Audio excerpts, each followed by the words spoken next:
La historia de la educación primaria en España es un viaje que refleja los cambios políticos, sociales y culturales del país. Durante los siguientes minutos haremos un recorrido, desde los inicios del siglo XIX hasta los 2000. Será un viaje lleno de retos, avances y desafíos. Pensamos en la educación como un concepto mucho más amplio que la simple transmisión de conocimientos. Es un espejo de los valores, luchas y transformaciones de nuestra sociedad. Desde salones austeros del siglo XIX hasta aulas digitales del siglo XXI, cada etapa ha dejado una huella profunda en generaciones de estudiantes. Se retoma la idea de Pablo Pinot sobre la educación como práctica de gubernamentabilidad y comprendiendo el currículum como ese saber común obligatorio. El mismo está compuesto por conocimientos sobre lengua, comportamientos y valores que prometen una mejor calidad de vida para el individuo. En España estos cambios fueron especialmente visibles en la educación primaria, donde se reflejó las esperanzas de progreso como tensiones de un país profundamente dividido. La historia de la educación primaria en España no es solo un relato de políticas y leyes, sino también un reflejo de los ideales y tensiones de cada época. Como señalaron historiadores como Juan Manuel de la Viñao Frago, la educación ha sido una herramienta muy clave tanto para la cohesión social como para el control ideológico. Según Francisco Canales Serrano, la Ley Moyano de 1857 marcó un antes y un después al establecer la escuela como obligatoria y gratuita. Este intento de democratizar el acceso a la enseñanza primaria enfrentó importantes limitaciones: la falta de recursos, las profundas diferencias entre las áreas rurales y urbanas y la resistencia de sectores tradicionales dificultaron así su implementación. Viñao Frago subraya que estas reformas reflejaban el deseo de modernización de una España en proceso de transformación, aunque también evidenciaron las tensiones entre un Estado que buscaba unificar el sistema educativo y una Iglesia católica que controlaba gran parte de la enseñanza.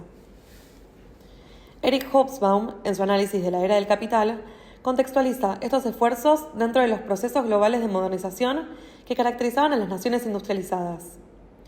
La Ley Moyano no fue solo una medida educativa, sino una estrategia estatal para integrar a las clases populares en un sistema nacional que consolidaba el poder del Estado. Sin embargo, como señala el mismo autor, los beneficios de estas iniciativas no fueron uniformes. En España, las desigualdades estructurales limitaban su impacto, especialmente en las zonas rurales, donde la educación seguía siendo un privilegio reservado para las élites. El autor describe la educación en el siglo XIX como una inversión en modernización controlada. En España, esta modernización coexistía con la fuerte influencia de la Iglesia Católica, que aseguraba que los valores tradicionales no fueran completamente desplazados por las nuevas ideas. De este modo, aunque la Ley Moyano representó un avance significativo, también reflejó las tensiones entre tradición y modernidad que marcaron el siglo XIX en España. El balance final de esta etapa muestra un sistema educativo en transición, donde los esfuerzos por democratizar la enseñanza chocaban con limitaciones económicas y resistencias ideológicas de una sociedad profundamente dividida. Este contexto sentó las bases de los debates educativos que continuarían durante el siglo XX. A principios del siglo XX, la educación vivió un impulso reformista. Viñao Frago subraya como movimientos como la institución libre de enseñanza introdujeron un modelo pedagógico innovador centrado en la creatividad y el pensamiento crítico. Durante la Segunda República se construyeron miles de escuelas y se promovió una educación laica e inclusiva. Sin embargo, como advierte Canales, estos avances estuvieron marcados por la tensión entre un Estado progresista y sectores conservadores. A medida que el mundo entraba en la era del imperio, según Hobsbawm, las naciones industrializadas comenzaron a utilizar a la educación como una herramienta para consolidar su poder y cohesión interna. Los ideales de la modernidad buscaban formar ciudadanos ilustrados, preparados para los desafíos del siglo XX. Sin embargo, esta era del progreso coexistía con profundas desigualdades y tensiones ideológicas. En España, mientras las élites urbanas abrazaban reformas educativas, en las áreas rurales y entre las clases más pobres, la educación seguía siendo un privilegio más que un derecho. Durante esta etapa, la educación también comenzó a desempeñar un papel clave en los movimientos sociales. En línea con el análisis de Hobsbawm, los sindicatos y organizaciones obreras entendieron que la alfabetización y el acceso a conocimiento era esencial para la lucha de la justicia social y los derechos laborales. Durante la Segunda República, entre 1931 y 1936, se construyeron más de 10.000 escuelas y se alfabetizó a miles de niños. Especialmente en áreas rurales, se avanzó significativamente en esa alfabetización y hubo un enfoque en la igualdad de género y formación integral. Se introdujeron ideas progresistas, alineándose con los avances científicos y pedagógicos que marcaban la época. Durante la Segunda República, la educación se convirtió en un motor de cambio social. En el cambio hacia el siglo XX, las tensiones entre modernidad y tradición se hicieron evidentes. Las materias se orientaban hacia un aprendizaje más crítico y práctico, alejándose del enfoque exclusivamente memorístico. Se introdujeron contenidos más inclusivos que reflejaban las necesidades sociales, científicas y culturales de la época. Por primera vez se reconoció la educación como un derecho y una herramienta para construir una sociedad más justa. Sin embargo, esta esperanza fue efímera, interrumpida abruptamente por la Guerra Civil y el inicio de una de las etapas más oscuras de la historia educativa española. Con la llegada del franquismo en 1939, la educación en España fue completamente centralizada y puesta al servicio del régimen. La escuela se convirtió en una herramienta clave de adoctrinamiento ideológico y religioso. Según Viñao Frago, el sistema educativo franquista se basó en una enseñanza católica, obligatoria y homogénea, eliminando así cualquier enfoque laico o progresista que había ganado terreno durante la Segunda República. Francisco Canales destaca que aunque en las décadas de 1960 y 1970 se introdujeron tímidas reformas educativas impulsadas por los planes de desarrollo, el sistema continuaba siendo profundamente desigual y autoritario. La educación primaria durante esta época reforzó las jerarquías sociales y los roles de género, limitando así las posibilidades de innovación pedagógica o pensamiento crítico. En las aulas, los niños eran preparados para ser ciudadanos obedientes al régimen, mientras que las niñas eran educadas para cumplir roles tradicionales de madres y esposas. Rezos, catecismos y la exaltación de los varones nacionalistas eran pilares fundamentales del currículo. Este enfoque dogmático reflejaba la alianza entre el Estado franquista y la Iglesia Católica. Ambos monopolizaron el control sobre las escuelas. La religión católica se tomó como eje central del currículo, con un enfoque patriótico en historia y geografía, glorificando el pasado imperial de España y la formación del espíritu nacional a través de educación moral y cívica de corte autoritario. Eric Hobsbawm enmarca este periodo dentro de lo que se llama la era de la catástrofe, donde los regímenes totalitarios del siglo XX utilizaron la educación como una herramienta de control ideológico. En España, la educación dejó de ser un medio de progreso para convertirse en un instrumento de propaganda estatal. Este tipo de estrategias buscaban moldear mentes de nuevas generaciones desde la primera etapa educativa, garantizando así la perpetuación del régimen. Nos resulta interesante explorar dentro del plano cultural cuáles eran las implicancias de este régimen en la sociedad española. Federico García Lorca es un puente para debatir valores y derechos, el cual promovía reflexiones críticas sobre temas como el rol de la mujer, ya que en sus obras se destacaban límites impuestos a las mujeres por las estructuras patriarcales, un tema que sigue siendo hoy en día relevante en los debates sobre igualdad de género en el sistema educativo. Otro tema como la lucha por la libertad individual, en el cual los conflictos de sus personajes suelen girar en torno a la búsqueda de libertad frente a normas sociales opresivas, y la diversidad y la inclusión. Dentro de las obras de García Lorca, como artista comprometido y abiertamente homosexual, se permite abordar la diversidad sexual y cultural desde una perspectiva histórica. La vida de Lorca y su asesinato durante la Guerra Civil ofrecen una ventana para estudiar la represión franquista. Su muerte simboliza la violencia ejercida contra intelectuales y artistas. Esto enriquece las discusiones sobre memoria histórica y el impacto del franquismo en la educación y cultura. También así el papel de la cultura en los conflictos sociopolíticos.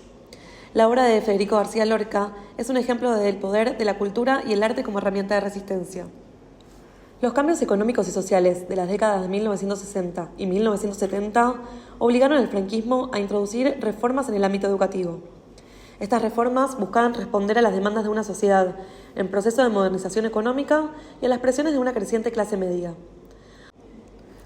Aunque se comenzaron a construir más escuelas y a diversificar la oferta educativa, el sistema seguía anclado en profundas desigualdades y mantenía su carácter autoritario. La modernización, aunque incipiente, no llegó a transformar el modelo centralizado y rígido que caracterizó la educación bajo el franquismo. En definitiva, el sistema educativo franquista, más allá de sus reformas parciales, consolidó un modelo basado en el adoctrinamiento y la desigualdad. Las tensiones entre tradición y modernización que definieron este periodo dejaron una huella en el sistema educativo español que perduraría incluso hasta después de la muerte de Franco. Nos interesa explorar la película La mala educación de Pedro Almodóvar, la cual puede interpretarse como una crítica al tipo de educación dominante en España durante la dictadura franquista, especialmente en las instituciones religiosas que tenían un rol central en el sistema educativo. Almodóvar utiliza la película para exponer las dinámicas de poder, los abusos y las contradicciones morales presentes en esas instituciones. Durante el franquismo, la educación estuvo fuertemente influida por la Iglesia. La misma ejercía un control absoluto sobre la formación moral, cultural y social de los jóvenes. Las escuelas religiosas promovían una disciplina rígida, unida a valores conservadores y represivos. La película también muestra cómo en este periodo se buscaba reprimir cualquier tipo de expresión de diversidad, especialmente en torno a la sexualidad. La película El despertar sexual de los personajes choca con la moral autoritaria y represiva de los religiosos, evidenciando las tensiones y traumas de esta represión que gobernaba a los adolescentes. De poder. Durante la figura del padre Manolo simboliza cómo las instituciones educativas religiosas no solo ejercían poder sobre el cuerpo y la mente de los estudiantes, sino que también encubrían comportamientos abusivos. La película muestra las consecuencias de estos abusos en la vida adulta de los personajes, poniendo en cuestión la legitimidad moral de estas estructuras. Con la llegada de la democracia, tras la muerte de Franco y la Constitución de 1978, se consagró el derecho a la educación gratuita y universal, marcando un hito en la historia del país. Este periodo, enmarcado dentro del declive de las dictaduras en Europa, situó la educación en el centro de la construcción de una nueva identidad nacional basada en los valores democráticos, la descentralización y la inclusión. Uno de los pilares de esta transformación fue la descentralización del sistema educativo, el cual permitió a las comunidades autónomas adaptar la enseñanza a las realidades culturales y lingüísticas. Piñao Frago subraya que este cambio representó un avance hacia una educación más cercana a las necesidades locales, reflejando la diversidad de una España plural. En este contexto, la Ley General de Educación en 1970 sentó las bases para una modernización del sistema, pero fue la Ley Orgánica de Ordenación General del Sistema Educativo, LOCSE, de 1990 la que marcó un cambio de paradigma. Esta ley promovió una enseñanza inclusiva, centrada en la igualdad de oportunidades, la diversidad en el aula y el aprendizaje personalizado. Según Francisco Canales, estas reformas reflejaron una transición de un modelo educativo autoritario a uno orientado hacia la formación de ciudadanos críticos y participativos. Las asignaturas se estructuraron de manera más moderna y diversificada, destacándose por su orientación hacia el desarrollo integral del alumnado, la atención de la diversidad y la preparación para un mundo globalizado. La LOCSE también impulsó cambios pedagógicos significativos, fomentando metodologías que valoraban las necesidades individuales de los estudiantes y promovían la equidad en el acceso a la educación. Como argumenta Hobsbawm, este enfoque respondía a las demandas de un mundo globalizado, donde la educación no solo buscaba transmitir conocimientos, sino también preparar a los ciudadanos para enfrentar a los retos de un entorno de constante transformación. En definitiva, las reformas educativas de la democracia transformaron el sistema español, alejándolo de las prácticas centralizadas y autoritarias del franquismo. Este periodo marcó un avance hacia un modelo inclusivo, adaptado a la diversidad cultural y social de España y comprometido con la preparación de las nuevas generaciones para los desafíos del siglo XXI. El análisis de esta evolución no solo aporta un mejor entendimiento de las políticas educativas, sino también de una mirada crítica hacia la sociedad actual. Las obras de directores, de cine, de escritores, de artistas españoles capturan en sus narrativas las luchas de sectores sociales marginados y la vida cotidiana, revelando cómo la historia educativa ha dejado una huella indeleble en la identidad colectiva. Hoy, frente a los retos del siglo XXI, las lecciones del pasado nos invitan a mirar hacia adelante. La educación debe adaptarse a un mundo de constante cambio, garantizando que nadie quede atrás. Como dijo el pedagogo español Lorenzo Luzuriaga, educar no es un preparar para la vida, sino formar para transformar el mundo. Este principio nos insta a construir un sistema educativo más justo, inclusivo y preparado para los desafíos de un futuro incierto.